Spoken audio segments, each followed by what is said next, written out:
सभी को जय जय श्री राधे। भगवत प्रेमियों, आज के इस वीडियो में हम बात करेंगे देवउत्थान एकादशी के विषय में। देवउत्थान एकादशी कब है, इसकी पूजन विधि क्या है, इसका महात्म्य क्या है और इसके व्रत के पारण का सही मुहूर्त क्या है, आइए बात करते हैं। भगवत प्रेमियों, कार्तिक मास में आने वाली शुक्ल पक्ष की एकादशी को देवउत्थान एकादशी या देव उठनी एकादशी या प्रबोधनी एकादशी कहा जाता है। यह एकादशी दीपावली के बाद आती है।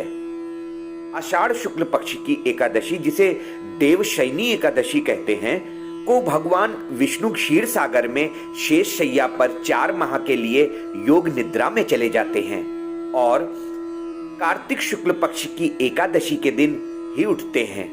इसलिए इसे देवउत्थान एकादशी कहा जाता है।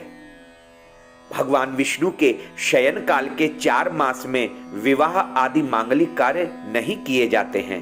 इसलिए देवउत्थान एकादशी पर भगवान हरि के जागने पर भगवान का तुलसी जी के विवाह के साथ ही सारे शुभ कार्य, सारे मांगलिक कार्य आरंभ हो जाते हैं। भगवत प्रेमियों, श्री हरि विष्णु के 4 मास शयन के पीछे भी एक पौराणिक कथा है।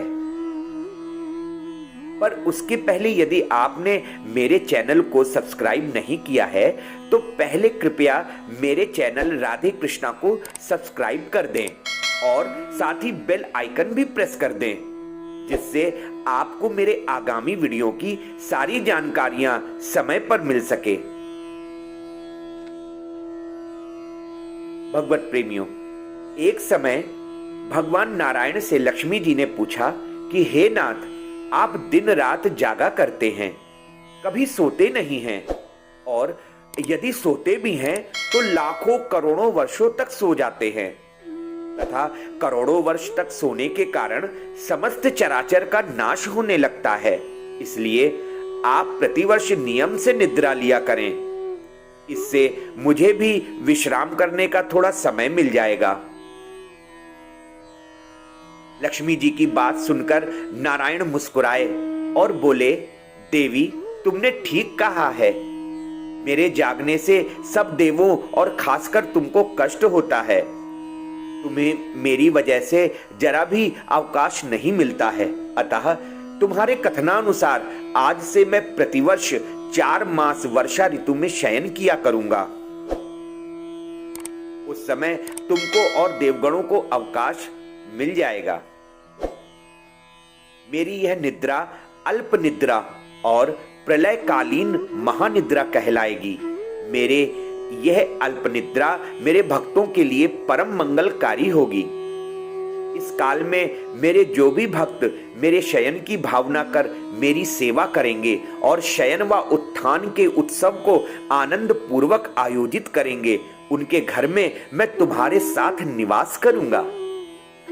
इसलिए देवशयनी एकादशी और देवउत्थान एकादशी के दिन भगवान श्री लक्ष्मी नारायण जी की प्रसन्नता के लिए उनके समक्ष उत्सव करना चाहिए।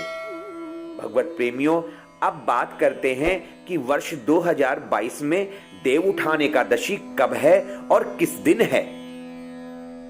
तो बता दूं, इस वर्ष 2022 में देवउत्थानी एकादशी 4 नवंबर दिन शुक्रवार को है, क्योंकि एकादशी तिथि 3 नवंबर 2022 दिन गुरुवार को शाम 7:30 से शुरू होकर अगले दिन 4 नवंबर 2022 दिन शुक्रवार को शाम 6:08 पर समाप्त हो रही है।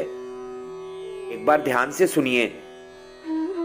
इस बार एकादशी 3 नवंबर गुरुवार को शाम 7:30 से शुरू होकर अगले दिन 4 नवंबर शुक्रवार को शाम 6:08 तक है। जैसा कि मैं आप सबको अपने पिछले वीडियो में पहले ही बता चुका हूं कि शास्त्रों के अनुसार एकादशी व्रत उस दिन करना चाहिए जिस दिन एकादशी सूर्योदय तक पहुंच रही हो, यानी उजिया तिथि की एकादशी ही मनानी चाहिए। या यूं कह लें कि द्वादशी युक्त एकादशी का ही व्रत करना चाहिए। इस प्रकार इस वर्ष 2022 की देव उठान एकादशी या प्रबोधनी एकादशी 4 नवंबर दिन शुक्रवार को है। देश के सभी प्रमुख मंदिरों जैसे श्री बांके बिहारी जी वृंदावन, श्री राधा रमण लाल जी वृंदावन, श्री धाम बरसाना, गौड़िया मठ और श्री खाटू श्याम बाबा में भी देव उठान एकादशी 4 नवंबर 2022 दिन शुक्रवार को ही मनाई जाएगी। इसी दिन खाटू श्याम बाबा का जन्मोत्सव भी मनाया जाएगा, जो कि देव उठान एकादशी को मनाया जाता है। इसलिए खाटू श्याम बाबा में भी जन्मोत्सव 4 नवंबर को ही मनाया जा रहा है। भगवत प्रेमियों, अब बात करते हैं देव उठान एकादशी व्रत की पूजन विधि और महिमा की। वैसे तो जो वैष्णव वर्ष की प्रत्येक एकादशी का व्रत रखते हैं, उन्हें इस व्रत की पूजन विधि और महिमा का भली भांति ज्ञान है। फिर भी जो लोग केवल देवउठानी एकादशी का व्रत रख रहे हैं, उनके लिए मैं ये बताना चाहूंगा कि दशमी के दिन से ही एकादशी व्रत के नियम आरंभ हो जाते हैं। व्रती को दशमी के दिन सात्विकता से रहना चाहिए, सात्विक भोजन करना चाहिए, शाम को सूर्यास्त से पहले ही भोजन कर लेना चाहिए, यानी दशमी को सूर्यास्त के बाद अन्न ग्रहण नहीं किया जाता। पूर्णतया ब्रह्मचर्य का पालन करना चाहिए। फिर एकादशी को ब्रह्म मुहूर्त में उठकर अपनी पूजा गृह और आंगन की सफाई कर स्नान आदि करने के पश्चात ठाकुर जी के सामने संकल्प लेना चाहिए कि हे प्रभु, हे केशव, हे माधव, हे पुंडरीकाक्ष, हे राधा दामोदर जी, हे राधे श्याम जी, मैं आपकी प्रसन्नता के लिए इस एकादशी का व्रत करने हेतु संकल्प करता हूं या करती हूं। आप मेरे ऊपर कृपा कीजिए और मेरे इस व्रत को निर्विघ्न पूर्ण बनाइए और मेरी त्रुटियों के लिए मुझे क्षमा कर दीजिए। इस प्रकार संकल्प लेने के बाद भगवान श्री हरि विष्णु की विधिवत पूजा करनी चाहिए। पीले वस्त्र चढ़ाने चाहिए, पीले फल, नैवेद्य और तरह तरह के पकवान अर्पित करने चाहिए। माता तुलसी की पूजा करनी चाहिए। भगवान सूर्य नारायण को और माता तुलसी को जल से अर्घ्य देना चाहिए। पूरे दिन अन्न नहीं ग्रहण करना चाहिए। हो सके तो निर्जला व्रत रखना चाहिए, पर जिनसे निर्जला व्रत ना हो सके वो फलाहार ले सकते हैं। पूरे दिन अपना मन श्री राधा रमण जी, श्री लक्ष्मी नारायण जी, श्री हरि विष्णु जी, श्री हरि गोविंद जी के चरणों में लगाए रखना चाहिए। ज्यादा से ज्यादा नाम जप करना चाहिए, खूब संकीर्तन करना चाहिए, खूब भजन करना चाहिए, गरीबों और ब्राह्मणों को दान दक्षिणा देनी चाहिए।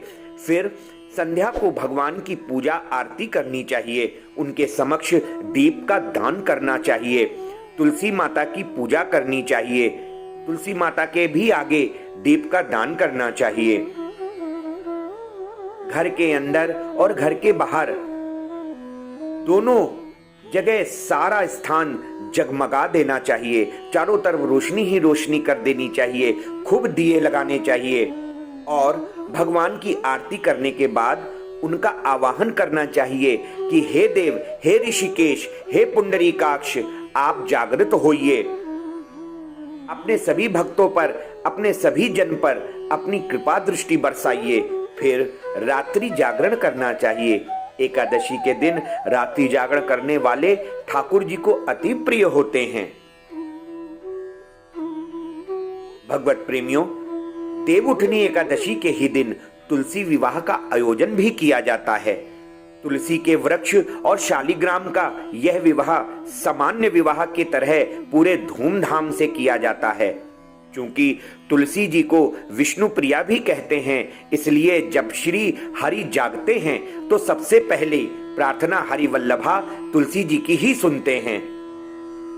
तुलसी विवाह का सीधा अर्थ है कि तुलसी जी के माध्यम से भगवान का आवाहन करना। शास्त्रों में कहा गया है कि जिन दंपतियों के कन्या नहीं होती वे जीवन में एक बार तुलसी जी का शालिग्राम जी से के साथ विवाह करके कन्यादान का पुण्य प्राप्त कर सकते हैं।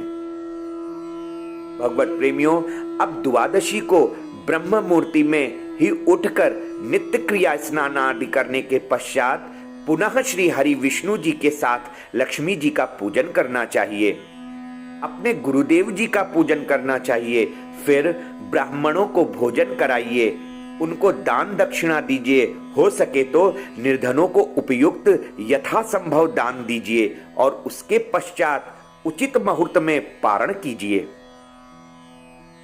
इस वर्ष 2022 में देवउठान एकादशी व्रत के पारण का शुभ मुहूर्त 5 नवंबर दिन शनिवार सुबह 6:36 से सुबह ही 8:47 तक है, यानी 2 घंटा 11 मिनट के लिए ही यह शुभ मुहूर्त रहेगा पारण के लिए। इस बीच आप सबको पारण कर लेना है। फिर भी अगर इस बीच पारण नहीं कर पाए तो वह द्वादशी समाप्त होने से पहले पारण अवश्य कर लें, क्योंकि दोपहर में भी पारण नहीं करना चाहिए, सूर्यास्त के बाद भी पारण नहीं करना चाहिए। और एक महत्वपूर्ण बात यह है कि द्वादशी में एकादशी व्रत का पारण चावल के साथ ही करना चाहिए, या जो भी भोजन लेना चाहिए वह भी सात्विक होना चाहिए। द्वादशी की तिथि 5 नवंबर 2022 दिन शनिवार को शाम 5:06 पर समाप्त हो रही है। भगवत प्रेमियों, जो मनुष्य चातुर्मास व्रत में किसी वस्तु को त्याग देते हैं उन्हें इस दिन पुनः उस वस्तु को ग्रहण करना चाहिए, क्योंकि जो लोग चातुर्मास में कोई नियम लेते हैं तो उसका पालन आषाढ़ मास की देवशयनी एकादशी से लेकर देव उठानी एकादशी तक किया जाता है। भगवत प्रेमियों, यहां पर मैंने अपने इस वीडियो में देव उठानी एकादशी से जुड़ी सभी जानकारियां जो कि शास्त्र सम्मत हैं और जो मैंने संतों के मुख से सुनी हैं वह यहां देने की कोशिश की है। आशा करता हूं कि आप लोगों को मेरी यह वीडियो पसंद आई होगी। यदि आपको यह वीडियो मेरी पसंद आई है तो आप मेरी वीडियो को लाइक करें, और अगर आपने अभी तक मेरे चैनल राधे कृष्णा रसधारा को सब्सक्राइब नहीं किया है तो अभी सब्सक्राइब भी कर दीजिए, साथ में बेल आइकन भी प्रेस कर दीजिए, जिससे आपको हमारे आगामी वीडियो की जानकारी सही समय पर उपलब्ध हो सके। इसके अलावा मेरी इस वीडियो से रिलेटेड आपके मन में कोई प्रश्न है या सुझाव है या कोई प्रसंग के बारे में आप जानना चाहते हैं तो भी हमें इस वीडियो के कमेंट बॉक्स में जरूर लिखकर बताएं। आप सब पर हरि कृपा बनी रहे, आप सब प्रसन्न रहिए, खूब हरि कीर्तन करते रहिए, श्री राधा रानी का नाम गुणगान करते रहिए और श्री हरि माधव के सदा प्यारे बने रहिए। इसी के साथ सभी को जय जय श्री राधे।